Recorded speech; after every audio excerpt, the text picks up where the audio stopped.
এমন একটি দ্বীপের কথা আপনাদের জানাবো যেটি কিনা অবস্থিত ইউরোপ থেকে হাজার হাজার মাইল দূরে। তবে জানলে অবাক হবেন যে এই দ্বীপটি পৃথিবী থেকে বিচ্ছিন্ন, কিন্তু এই দ্বীপে তৈরি হচ্ছে সবচাইতে ব্যয়বহুল সেতু। পাশাপাশি বহু আফ্রিকান ও ভারতীয় রয়েছে এই দ্বীপেই।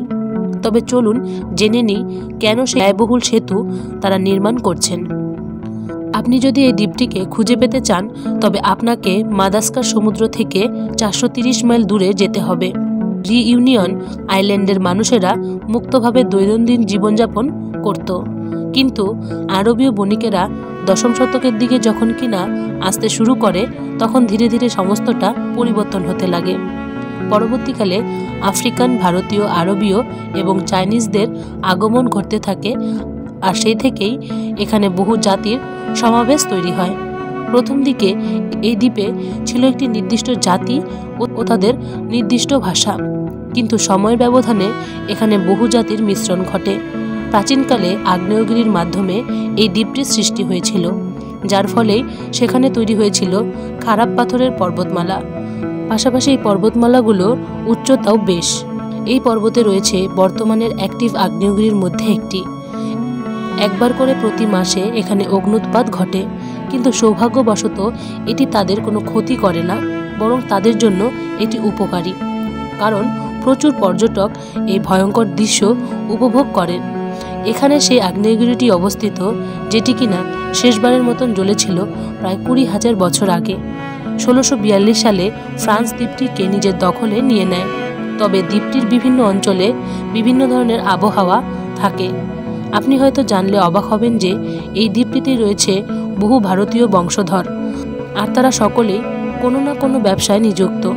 এখানে প্রায় 25% সংখ্যাই ফরাসিদের বংশধর। আপনি যদি এই সেতু দিয়ে কোথাও যেতে চান তবে খুবই সতর্কতার সাথে যেতে হবে। এটি আলাদা একটি বিচ্ছিন্ন দ্বীপ হলেও এখানে রয়েছে অসংখ্য স্পিড ক্যামেরা, যেগুলো আপনার গাড়ির গতি কমিয়ে আনতে সাহায্য করবে।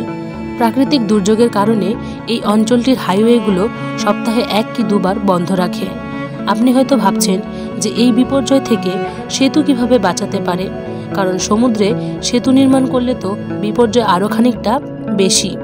তবে সব ধরনের কথা মাথায় রেখেই দ্বীপটির চারপাশ ভালোভাবে পর্যবেক্ষণ করেই ফরাসি কর্তৃপক্ষ সিদ্ধান্ত নিয়েছেন। এই সেতুটি হবে ফ্রান্সের ইতিহাসের সবচাইতে ব্যয়বহুল সেতু। পাশাপাশি এটি নির্মাণ করা হবে সমুদ্রের তলদেশে। সেতুটির দৈর্ঘ্য হবে 7.8 মাইল। উপকূল থেকে সেতুটির দূরত্ব থাকবে 260 থেকে 1000 ফুট। শুধু তাই নয়, এটি 3টি ভাগে বিভক্ত থাকবে, যার 2টি থাকবে ড্রাই ড্রাইগ এবং একটি থাকবে 3.3 ভায়া ড্রাইগ।